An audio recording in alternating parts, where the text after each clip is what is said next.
आपने कहा कि कांग्रेस पार्टी एक बुके है, जहाँ तक मैं सही समझ रहा हूँ कि 2004 से पहले इंडियन नेशनल लोकदल पार्टी होती थी, एक कम्युनिटी की, जाटों की पार्टी उसको माना जाता था, और कांग्रेस पार्टी होती थी गैर जाट की पार्टी, जिसमें अपने अपने रीजन में नेता बहुत स्ट्रॉन्ग होते थे। राव इंद्रजीत, अवतार सिंह बढ़ाना, AC चौधरी, चौधरी वीरेंद्र सिंह, भूपेंद्र हुड्डा, इधर शमशेर सिंह सुरजेवाला, फिर रणदीप सुरजेवाला, फिर शैलजा, किरण चौधरी, बंसलाल की फैमिली, उधर भजनलाल का परिवार।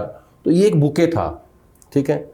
आपको नहीं लगता कि अब इस कॉम्बिनेशन को तोड़ने की आवश्यकता है, या ये ठीक है, चलना चाहिए ऐसा? नहीं, देखिए, ये मेरे ख्याल से कोई सोचा समझा नहीं है कि दो जो मुख्य पद हैं, इत्तेफाक है जो मतलब जब आपकी सरकार थी तो मुख्यमंत्री का हो गया और प्रदेश अध्यक्ष का हो गया, जब सरकार नहीं है तो CLP लीडर का हो गया और प्रदेश अध्यक्ष का हो गया।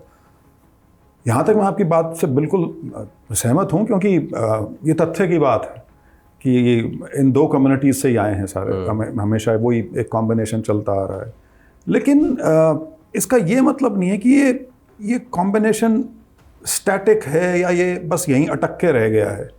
इसमें बदलाव हो सकता है और होने की संभावना भी है, लेकिन वो पार्टी को अब देखना है कि हमारा जो कोर बेस आज के दिन है वो क्या है।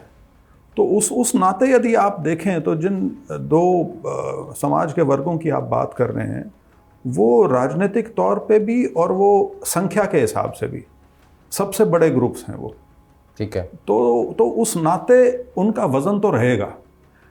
हमारी जो कमी जो आई, जहाँ बीजेपी ने अपना खेल खेला, वो एक तो जो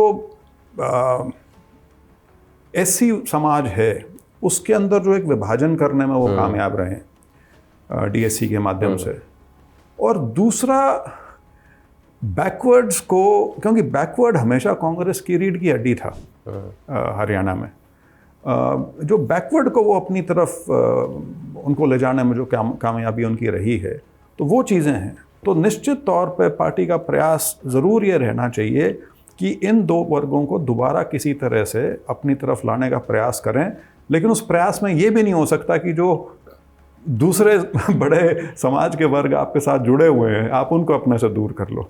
तो एक डेलिकेट बैलेंस है जो बनाना पड़ेगा।